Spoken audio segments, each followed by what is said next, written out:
gills away from both Pete and John. So John, you look kind of nervous in there. You okay? No.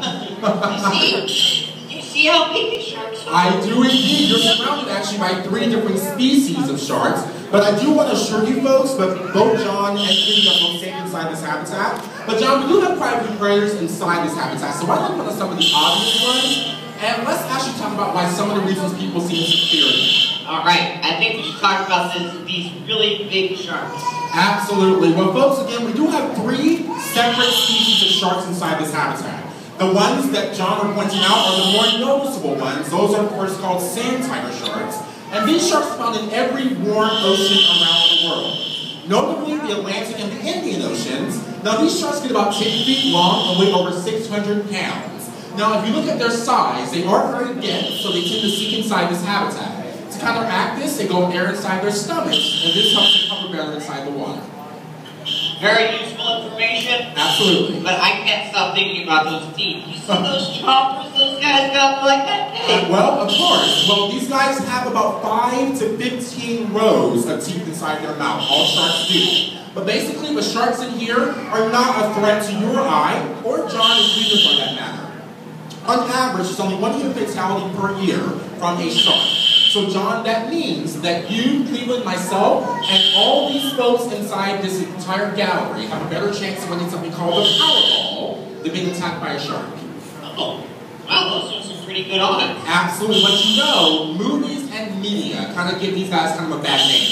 How many of you might raise up hands have heard of a movie called Jaws, or seen the movie Jaws? Alright, so a good number of you. Movies like that have given sharks an extremely bad name. But again, there are over 7 billion people on this planet, and only 1 human fatality per year from a shark. So we do not have anything to fear from any of the sharks we hear in the wild for that matter.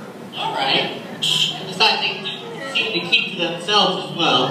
Absolutely. They are not a threat to you. But we do have quite a few other predators in here, John. So why don't we put on some of the other ones, and let's talk about some of their feeding habits. Sure.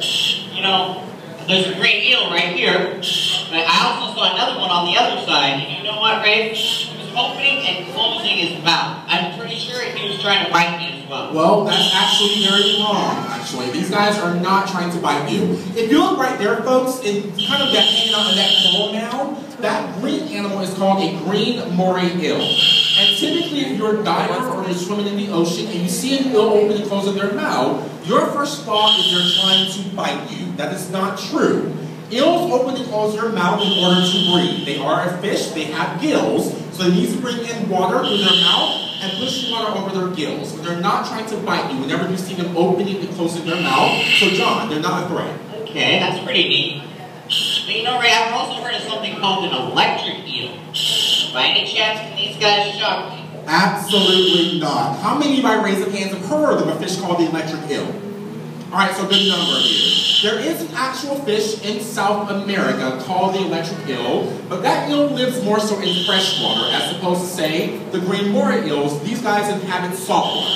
Now, typically, the electric eels, they're related to catfish, which is why people oftentimes think they can electrocute or shock you, but that's not true. They cannot do that. They're not trying to electrocute or shock you. So you're good to go, John. Alright, awesome. So check on the sharks, check on the eels.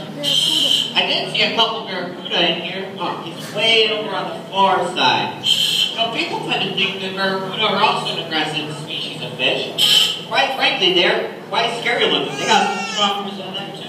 They do indeed. And whenever you hear of barracuda, people oftentimes fear barracuda because of what they're called, barracuda. Now, if you look right over here, you probably can't see it from your point of view on this side, folks. We do have one of the barracuda, or both of them actually kind of hovering inside the habitat. They happen to be one of my favorite fish because they have pretty cool adaptations. Now, John just pointed out their teeth. They have a lot of teeth inside their mouth. However, that does not mean that they are aggressive fish by any means. Barracuda have been given a very bad name. If you look at John and Cleveland, if you look at what they're wearing on their wetsuits, they're wearing watches, they're wearing carabiners, a lot of shiny things all over them.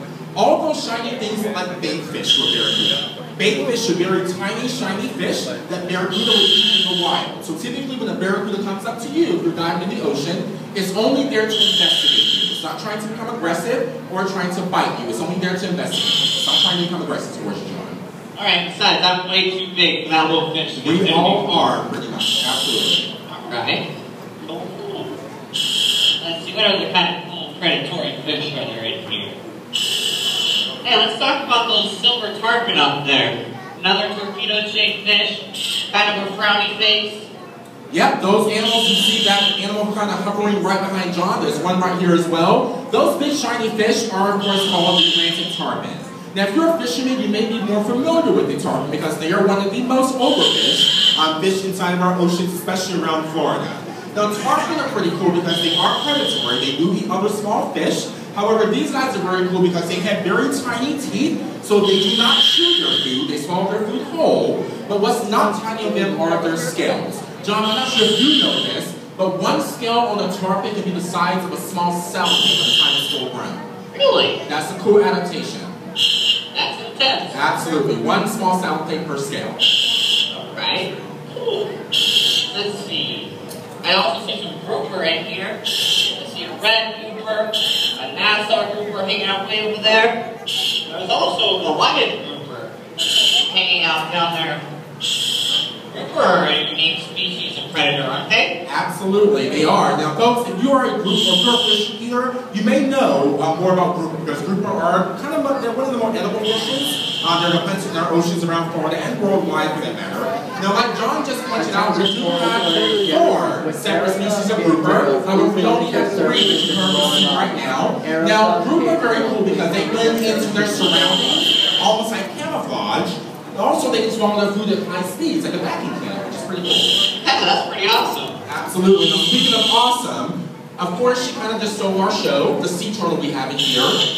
Did you know she was a predator as well? Is she? She is indeed. People don't really know, but there are 7 subspecies of sea turtle, and all 7 of those species are predatory, which means they eat animals, eat other small animals. The green sea turtle you saw swimming up to the surface, she is of course called a green sea turtle, and she does eat small fish in the wild, which makes her a predator in the wild.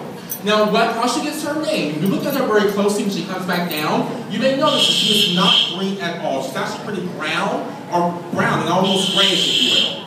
Now, the green sea turtle gets her name because in the wild, she would feed on things like seagrass and algae, and that dyes her fat deposits green. So what do you think that means, John? Hold on. So she's straight on the inside? Green on the inside, not on the outside. Absolutely. Kind of gross. Absolutely. But it does make sense, because she really does look green on the outside. Alright. I think we should talk about the million little itty bitty predators in here, Red.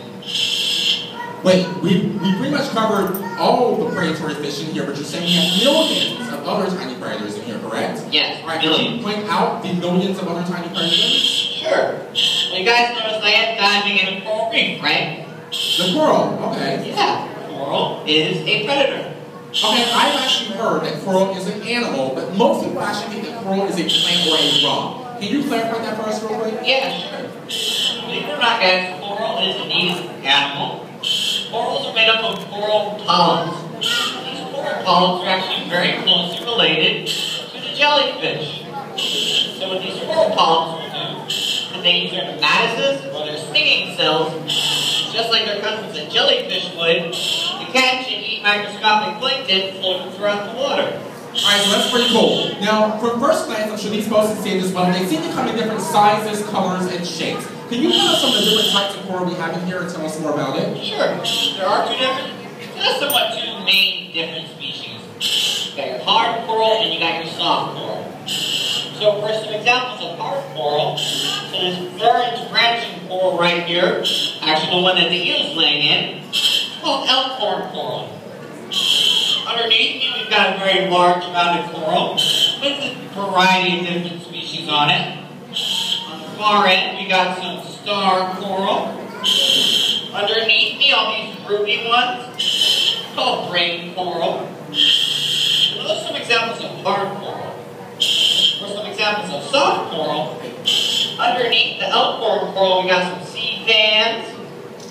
That yellow, blue, and red one, those ones are called sea whips. Let's see, what other kind of soft coral we got in here?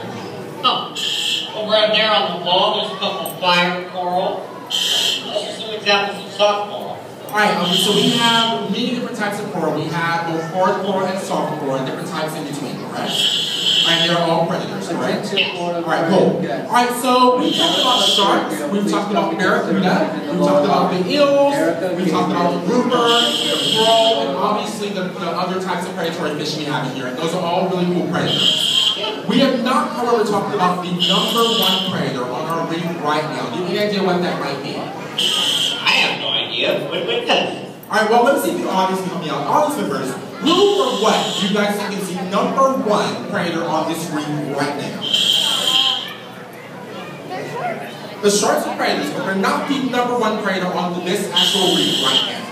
I'm looking for a different type of animal. What was that? I heard it over here. People, exactly. John, both you and Cleveland, you guys are the #1 predators on this reef at this current moment. Why is that? Well, you may not want to be a predator, and you may not even know you're a predator when you're diving or swimming in the ocean, but people oftentimes do a lot of damage, and they hurt a lot of our ocean's ecosystems. Now, before I get to that, I do want to talk about sharks again real quick. Is that okay, John? Sure. Alright, well, earlier you heard me say on average there's only 1 human fatality per year from a shark. Now, a question for you guys in the audience. How many sharks do you folks think are killed every single year by people? I need a number. Just throw out numbers. How many sharks are killed every single year? What do you think? Just throw out a number. 10,000 to guess? What do you think? How many? 1,000? You think 1,000, 10,000? How many do you think? Over a million. A million. Good one. Anyone else want to guess? Really? Yes. We eat them. How many? 15 to 20,000? Good guesses, guys. But would you guys believe that over 100 million sharks are killed every single year? Yep. 100 million. 100 million sharks. Absolutely. Wow.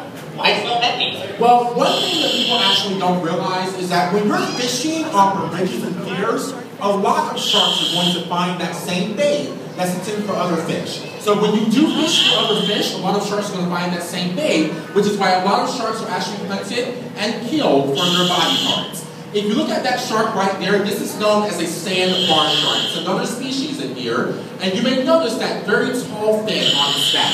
That's called a dorsal fin. The word dorsal meaning top. And basically, that shark is one of the most hunted sharks, or it used to be one of the most hunted sharks for that fin, through something called shark finning to make shark fin soup. How many of you have heard of something called shark fin soup? Yes. All right, so a good number of you. Sharks like that are hunted indeed for that fin, so their body parts and other reasons, Sean.